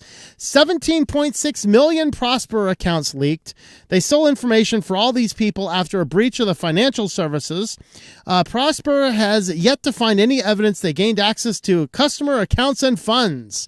But they stole customers' names, government-issued IDs, once again, IDs, employment status, credit status, income levels, dates of birth, physical address, IP addresses, and browser user agent details. So everything. If you're using Prosper, just stop. They're apparently not secure. All right, enough of that. Wikipedia says traffic is falling due to AI search summaries and social video. Of course, Google's like, no, our AI searches are sending more people to your websites. Baloney, Google. Eric Schmidt's whole idea was simply to sit back and be like, when you go into Google and type something and you get multiple answers, that's wrong. You should get one answer. Okay, dystopian hellhole king. What answer would that like to be? All right. Wikipedia over here, though, it's whining and complaining, of course. Don't forget, Wikipedia sent Funkin' Wagnalls to the giant bookshelf in the sky. And so, they're just whining that somebody else is threatening to send them to the giant bookshelf in the sky. Much of the unusual traffic for the period of May and June was coming from bots. They were built to evade detection. That might be what Cloudflare was investigating with Perplexity, among others. But, of course, Perplexity disputed that report. The impact of generative AI in social media and how people seek information. Search engines are increasingly using generative AI to provide answers directly to searchers rather than linking to sites like ours. Younger generations are seeking information on social video platforms rather than the open web. Okay, so I'm going to respond to this first.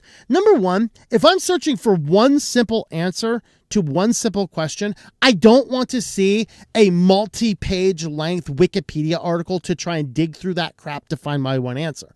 So it does make sense if someone's looking for one answer, like who directed such and such a movie, you type that into Google, and simply seeing an AI response is not the most horrible thing in the world. I have to unfortunately admit that that's probably true. Now, if I want to actually see resources and actually verify resources, Wikipedia is actually pretty good because you can go in there and there's a claim in Wikipedia. By and large, there is a link where I can go out to an external source and verify that information. That's what you don't get in the AI summaries, to their point. But at the same time, if somebody's looking for some simple answer, they do not want to click on a giant Wikipedia article to try and scan through your pages and pages of irrelevant data just to find one piece of information. That's really the thing here. But of course, Wikipedia is all yelling about this and crying, oh, you're going to put an end to all this. Wikipedia even experimented with AI summaries, but paused it after the editors complained. But the shift does present risks, particularly if people are becoming less aware where their information is coming from. And I agree with that point. We will be in a bad place if our whole society just accepts what if it simply accepts what the world says, like what the AI says as truth and doesn't verify it. That is a serious problem in our world, to Wikipedia's point. But Wikipedia existed and put out of business many other things that were older in its field. Maybe Wikipedia should recognize, well, maybe it's your time to go to that giant bookshelf in the sky, Wikipedia. Maybe you have become irrelevant. Of course, now the question is, if they are deemed irrelevant, how do we get the actual access to the information and how can we vet it? For that, Wikipedia does have its own view, but for them, whining and crying about AI is probably not the right response. Do I have a solid right response? Not particularly. But at the same time, don't be whining when one technology is coming to supplant you after you supplanted somebody else. Just a thought. So Wikipedia, maybe it is about to go up, join Funkin' Wagnalls in the great bookshelf in the sky. Well, regulators probe Waymo after its robo-taxi drove around a stop school bus. This article pissed me off. Like these self-driving cars, and I've said this before, okay? Before we let self-driving vehicles, vehicles are capable of killing people. Prior to letting self-driving vehicles on the road, we have to answer fundamental questions like, who is liable when a self-driving car kills a child? Who's liable? We cannot wait for that to happen and hash it out for the next 10 years in court. Before we let Waymo or Uber or anybody else drive one more car without a human being in it on any road in this country, we have to federally answer the question, who is liable when your car kills somebody? And we're not talking, you got to pay a fine now. Killing somebody is a manslaughter charge that necessitates someone going to jail. When your car kills somebody, who is going to jail? Until we have the answer to that, every self-driving car should be off of the road. So here is a Waymo car running around, and a school bus stops and puts out its stop sign and lets children off the bus, and the Waymo car's like, what's this bus stopped in the street for? What? Let's go right around it. Now, fortunately, no children were harmed, but if a bunch of people jumped out and started beating the tar out of the Waymo, I would not be complaining. So It was spotted driving around the school bus that has red lights flashing. Federal safety regulations have opened the investigation. Waymo's autonomous vehicle maneuvering around the stopped school bus was unloading kids in Atlanta, Georgia. The Highway Patrol said Monday it's based on the engagement with Waymo so far. The likelihood of other prior similar incidents is high. So they're saying, yeah, there's a good chance this type of thing is going to happen again. So the company claims the robotaxi could not see the flashing lights of the stop sign. Well, here's a thought. If you can't see the flashing lights of the stop sign and there's a stopped school bus, well, you know what? Maybe wait until the school bus starts moving in. I don't know. Or maybe, I don't know, edge around a little bit like the rest of us do with human drivers with eyeballs and see if there's a stop sign and flashing lights. There's a thought. Waymo did not immediately respond to a question about whether a vehicle could see students getting off the bus or the bus's control arm. Safety is our top priority, says the lying son of a... This is a family-friendly channel. Safety is our top priority, which is why our cars zoom around stop school buses on letting your children. Morons. We provide hundreds of thousands of fully autonomous paid trips every week in some of the most challenging driving environments. We just don't know how to stop for your children. We got to run one of them over and be tried in court before we can figure out who's liable. Waymo said Monday it's already issued software updates to its fleet to improve performance. You know what? I think Waymo should be charged $7 million or more for this. Give it to the school district. Nah. Charge them $1 billion for driving around a school bus with a poorly programmed self-driving car driving through the streets. $1 billion. Give it to the school district. Maybe 50% to the school to the school district, 50% to the local government. Alleviate taxes for some of your citizens for the mass experiment of mass homicide of their self-driving cars all over your streets. Because we don't know who's going to be liable when these cars kill somebody, and they will. Part of the process of launching new cities is having self-driving system encounter and learn from new scenarios. You know what? Loading children off of your school bus is not the appropriate place to test the new scenarios. If you do that, you get hundreds and thousands of dollars of fines. What's Waymo get? A reprogramming? We have got to stop.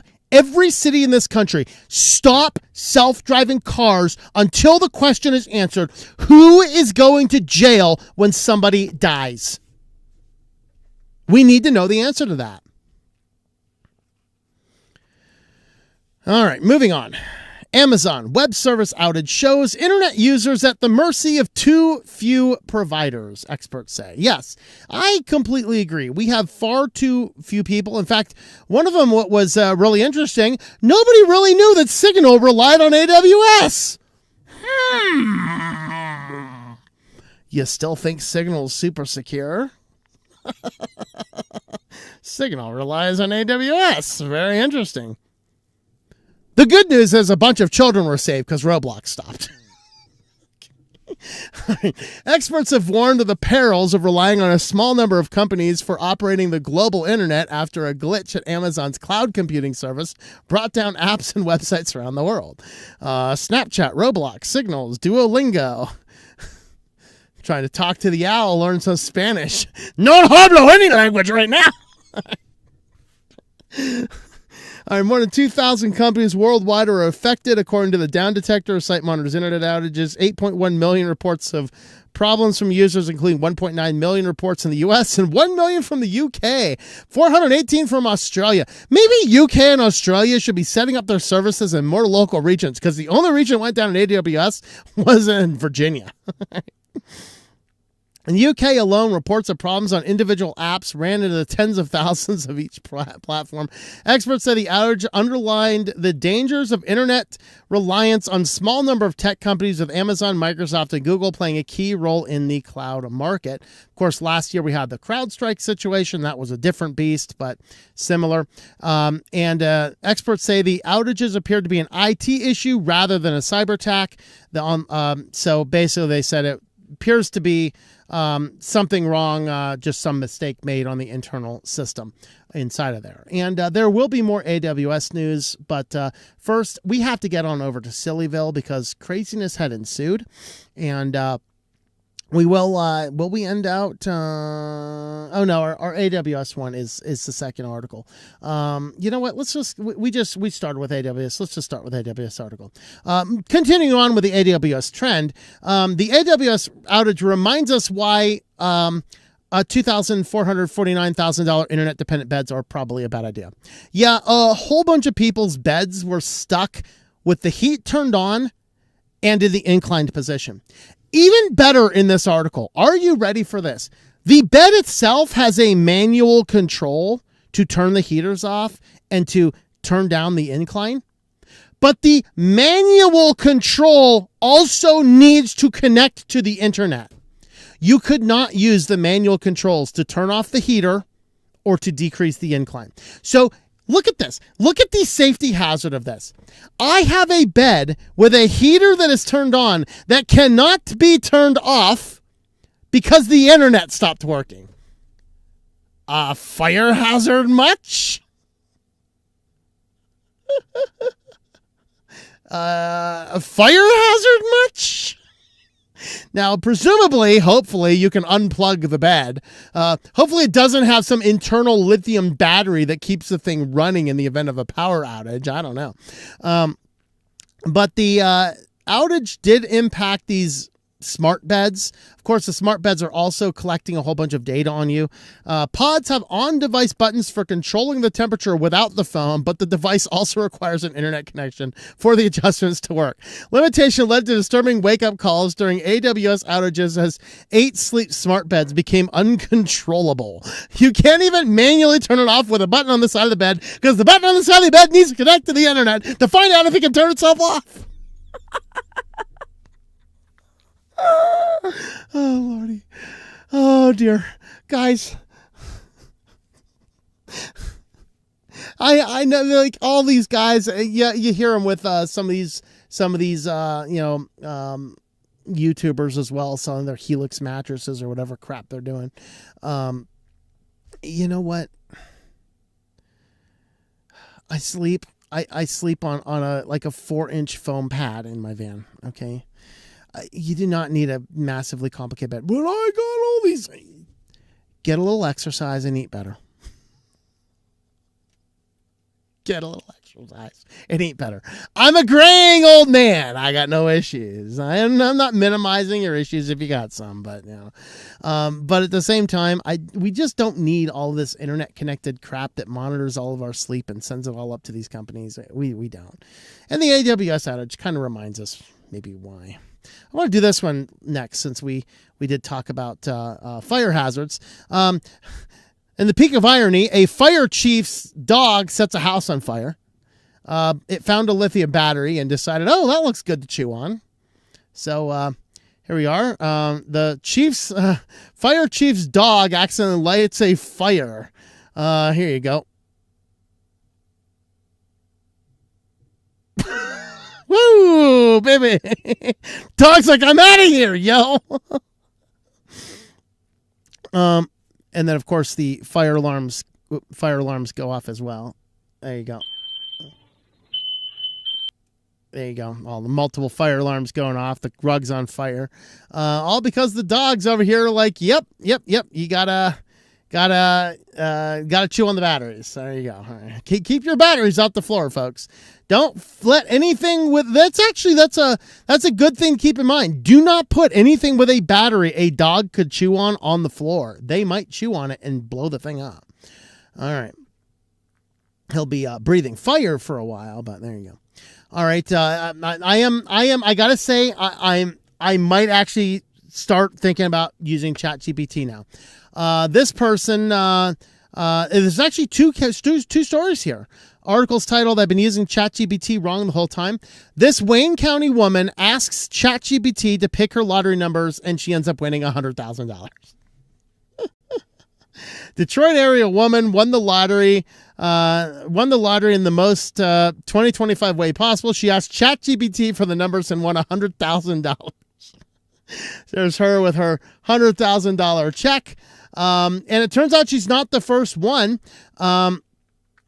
There was that one, and there was actually another article down here from, where was this one from? I forgot where this one was from. But this person here also asked for the numbers from ChatGPT. Just also recently, she ended up winning $150,000. So let's see. Was that this one? Yeah, I forget where the second one is. One was Detroit. I thought that. Let's see. I thought I knew what both cities were. Oh yeah, Virginia. It was on the picture there. Yeah.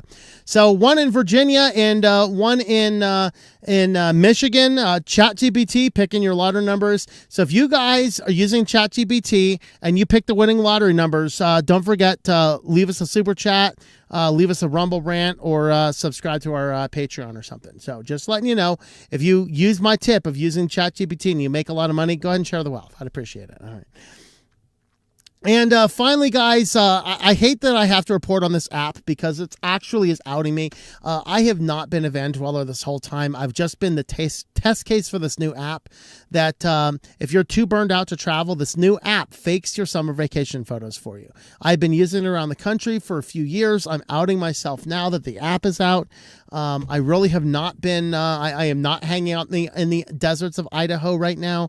I wasn't just in Wyoming. I was not just in South Dakota. I wasn't in all of these places. It was all just a test to see if this app worked, and apparently it does. Because, you know, if you're locked into this 9 a.m., 9 p.m., 6 days a week at your brand new startup, you know, selling your soul for somebody else's dream, and then it's just like, you know, you gotta at least pretend you're on vacation. So now you can use this AI app to take a picture of yourself and put yourself in your dream vacation. So that's really what I've been doing for the last 5 years. It's all been a lie. I'm just out to expose myself before the whole world figures it out. All right, there's something dystopian about using AI app to generate fake vacation photos. Yet here we are. Project designer Laurent Desroy recently joined Meta's Superintelligence Lab and launched a side project called Endless Summer, a photo booth app for iPhone that creates AI-generated vacation photos starring you and locations around the world. Here you are exploring a beach town or overlooking a European city from your balcony. There you are out shopping, having dinner with friends, or at a social gathering. So it doesn't look like anyone in these photos is talking about AI or entrepreneurship or lack of sleep, but you know, whatever it happens to be. So let's see. Am I getting that app? There you go. So I made this little photo booth app called Endless Summer for the burnout hits when you need to manifest the soft life you deserve with vacation pics of you. So there you go. Using the app, and is it actually generating photos? I'm not seeing it. There you go. So there you go. It's taking pictures of you. And then it's putting you shopping, putting you in various places. Yeah, there you go, guys. So there you go. See? He didn't really go to all those places, just kind of looked like he did. And that's, I mean, I've been experimenting with that app for 5 years. Just here to out myself. So, you know, I didn't visit all these cool places. I didn't really take pictures in front of a bunch of mammoth skeletons the other day. You know, I didn't actually climb on top of a giant volcano on Monday. I didn't really do that, even though some of you might have saw pictures of it if you're on Matrix. But there it is, guys. There it is. You can take pictures of yourself in the vacations you didn't even go on. Just letting you know about that. Now that it's out, I've done it. Well, if you want to help support the channel, also if you win that lottery, buy a couple shirts from me. Shop.switchedtolinux.com. You can have a look over here, pick up some shirts, hats, mouse pads, coffee cups, all sorts of other fun stuff. Thanks for watching. Let's have a look over at, let's see. Is there a kitty? There's not a kitty up on my kitty cam right now. I got to see if I can rustle up a kitty cat for our kitty cam, and then we'll see what we get. Hey, kitties. I need a kitty. I need a kitty. Hey, baby. I need a kitty. Come here. I need a kitty. Come on, kitty. Come on. Oop. Here you are. Oh, yeah. Kitty.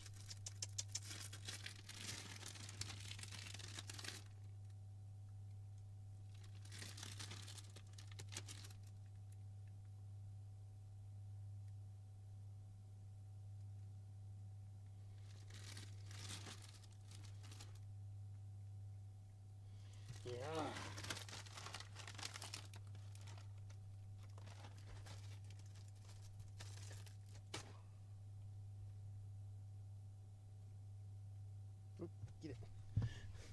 it.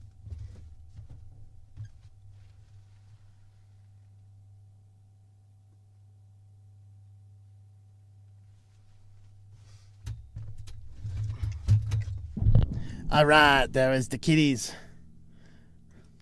Oh, buddy, where's your car? All right. All right, now let's check in on the rest of the commentias. Why did you lie to us the whole time about not being a van dweller? It was just to test that app. I mean, I'm sorry. It's just the way it is, unfortunately. Oh, well. All right, let's see. Got 21 over on Rumble. Not available in my address. Starlink is really good anyways. Auto dub stuff on YouTube in a foreign languages. Most of the time I say don't recommend channel. They come back terrible. Yeah, that's what most people said. Thanks for all you do with your channel, bro. Christ be with you and God bless. Well, thank you. Proud neurodivergent. All right. I'll never win the lottery because I'm good enough with math not even to try. There you go. Yep. What up, Windows 95 users? There you go. Do I have to be Weird Al? Maybe. I have to say, though, guys, Idaho did break me. I was driving down a back road in Idaho, and then I saw a sign for a potato museum, which is the most Idaho thing there is. Unfortunately, it was like 9 o'clock at night on a Sunday, so 10 o'clock at 11 o'clock at night on a Sunday. So unfortunately, the potato museum wasn't open. And so I just got it in my head to turn on the Weird Al song Addicted to Spuds. So I'm listening to Addicted to Spuds, and then I pull off onto this random rest area for the night and start reading all the plaques. And wouldn't you know it, it's right outside of Schofield, which is where the hot peppers are named for. The Schofield scale. So I was there last week. And then I drove through the little town of Arco, which is the first town to ever have nuclear power. So Idaho broke me, guys. Between the Potato Museum, being addicted to Spuds, and hanging out as a Schofield scale. But it was all fake because I just took pictures of myself in those areas, you know. So there you go. All right. Let's see. Over on Odyssey, we got 14 currently watching on Odyssey. And it looks like Odyssey's only allowing the last 12 minutes worth of comments. Yikes. Odyssey's really messed up with its stuff. Shark Tank is base, woke, don't care, rest of the world being... Okay, yeah. I am jumped right into halfway through this thing. Same with water bottles. Cannot control its temps. Yeah. People are dumb enough to buy crap like that when they get what's coming to them. I have no idea what you guys are talking about. I don't know if the devs of Matrix Protocol itself is woke, but Matrix as a whole is certainly not woke. It says decentralized. You can host your own server. Soon knives will come with the warning, say do not jab into eyes. Hey, I actually saw, it was last year. I think it was in Florida last year. At least I took a picture of myself with that crazy app. And the warning on the washing machine actually said, do not put people in this machine. I mean, like, thank you. I was so totally about to put humans in the washing machine. Let me see if I still have the picture of it. Because it was quite iconic. Let's see. Yes. Here it is. It says, warning, high spin speeds. Do not put any person in this washer. See if I can get it focused or not. I don't think it'll focus. Good enough, right? Do not put any person in this washer. Thank you, washing machine. I was so totally about to fill this thing full of people. I mean,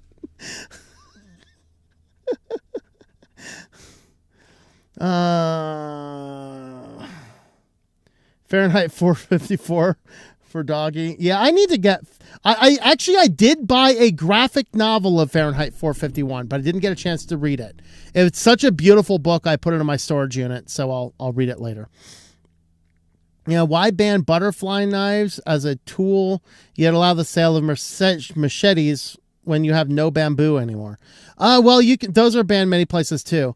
Actually, curiously, this thing is more legal than a butterfly knife for me because of my CCWs.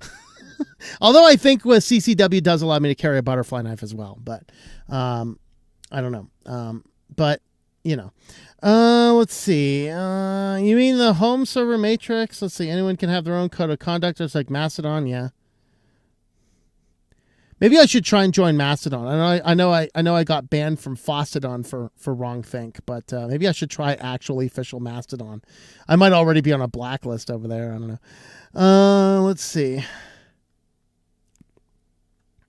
Try Matrix. You need to install a client. Most possible is Element. Yes. Element is very nice. Presumably you can get Element everywhere if that's what you're asking. But you can actually access Matrix on Thunderbird now too. I'm not sure why I would want to, but you can.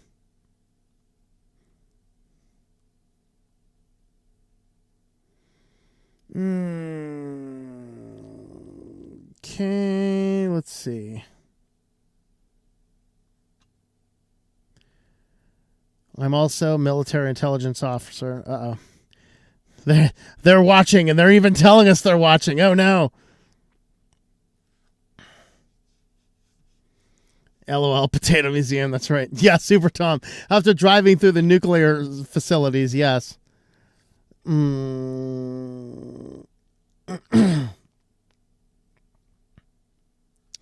All right, then we got 43 still watching on Zatubies. Let's see. Tom doesn't listen to notice. Does he get the band hammer? There you go. Yeah. Whack. Show I'm just a stream assistant. There you go. How are data brokers even legal? Yeah, that's true. Yeah. Canada has a mountain barrier against I'm guessing that's Venezuela. They cannot come across Brazil if they do not go around the Atlantic. Yep. Wikipedia's woke. Yep. I don't trust an AI car. This chat is better than the one on Odyssey. Yeah, it is. It is. More people are on YouTube, of course. Ever see a video of people sleeping with a self-driving car? Yes. Honestly, there is troll to keep going off topic. Let's see. Burning Bed. I saw that movie. Yeah, well, at least it wasn't a burning man. Of course, that you will be that if your AWS turns your bed up. I can do that with just Photoshop. There you go.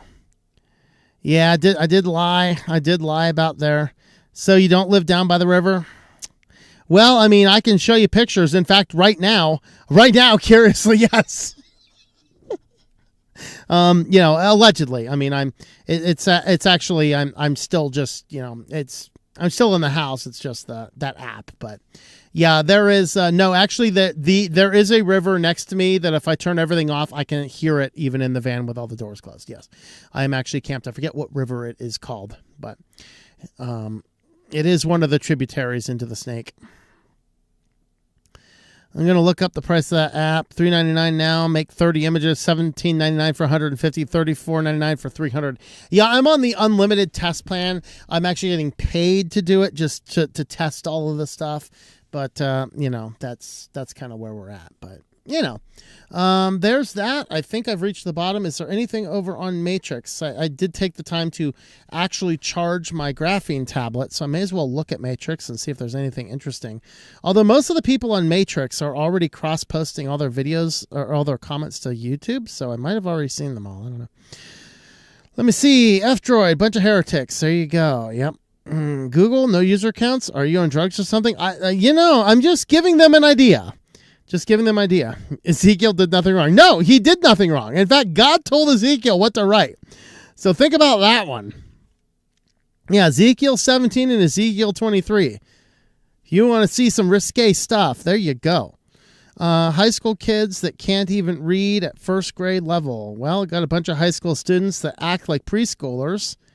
How do they even make it to high school? Well, the thing is that they just keep on getting passed along. Because think about this. Here's the big problem with teachers is if the kid's doing that poorly, they're going to be a challenge for you.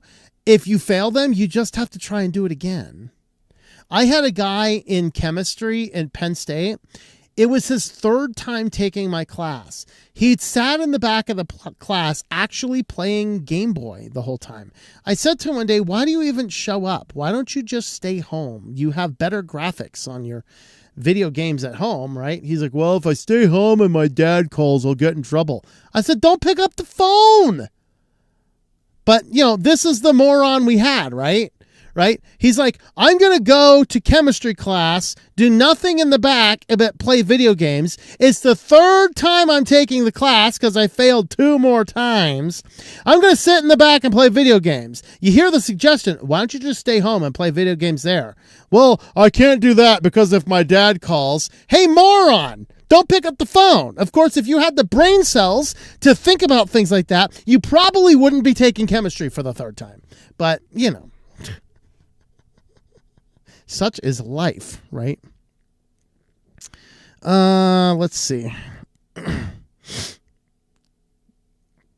Modern school system started the Industrial Revolution, circa 1800s. Yep. College is a business now, not academia. Absolutely. Do not send your kids to college unless they absolutely have to do it for what they want to do. Like, never go to college if you're undecided. Never go to college to do something lame that you do not actually need a degree for. You only want to go to college for something that requires it for the certification. So if you want to be a doctor, you have to have the college degree. If you want to be a teacher, you have to have the college degree. Many other things. There's things like some finance, you might need a finance college degree, but if you are good enough in the field, you might be able to bypass that and take only the relevant courses in trade school level at the actual institution you're working for. So if you get a ground level position as an assistant at something like any other financial, like a broker or something, they would train you with what you need, and then you can go through and get the actual certifications through their training method. Imagine you got time to watch a live stream currently using public Wi-Fi. Awesome. Are you connected with NordVPN to protect you? All right.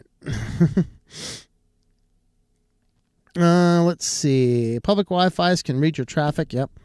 Use my promo code. Get 3 months free of NordVPN. There you go. Hey, I know I have a NordVPN affiliate. Whether it's still active or not, I don't know because I don't promote it because I'm not really a huge advocate of NordVPN. Malvad or Proton are better. AB heads out. Goodbye. Later. Remember, this is the same Roku who patented doing advertisements to overlap your HDMI signal. Yes, it is. Some of the apps have ads that hop inside the signal. All right. Let's see. Hey, they pinky promised, though, not to use that technology. Why would an ad-focused company push you ads in places you can't block? Come on. How much signal do I need to cross 8 lanes? None. Turn now. Good luck, everyone else. Proceeds to see carnage everywhere. Are you talking about them California truck drivers again? I actually had somebody do that to me once. I was driving down an interstate in Wyoming, which the speed limit is like 90 miles an hour. And I round this turn and there is a semi perpendicular over the thing turning around in one of those things. I'm like, what in the bleepity bleeps? Fortunately, my brakes did work well enough. I did not go careening into the bottom. I guess even if I did, I'd have ducked because I was driving a really low profile car at the time and the car would have been totaled, but I might have survived. But even just a couple weeks ago, some most likely illegal immigrant, he definitely looked like an Indian dude truck driver, almost took out my van. perilous. Like I was stopped making a left-hand turn at a stop sign, and he was turning into the parking lot. I think it was a Lowe's or something. And he just barreled through a turn at like 20 miles an hour with not nearly enough room. I had to back up 20 feet to not get hit by the moron. If there was cars behind me, I would have been totaled. Probably a California driver's license that can't speak English. All right.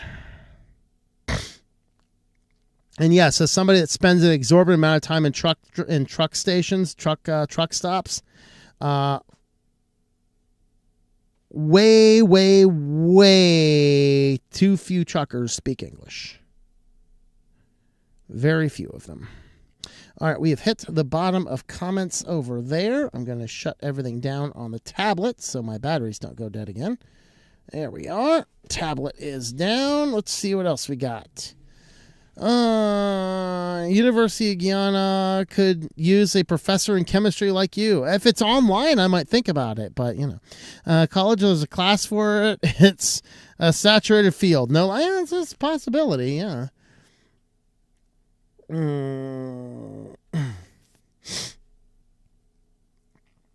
See if there's any other comments anywhere else. All right, that is all our comments. Thanks for hanging out, everybody. We will catch you guys later on, and have yourselves a wonderful, wonderful weekend.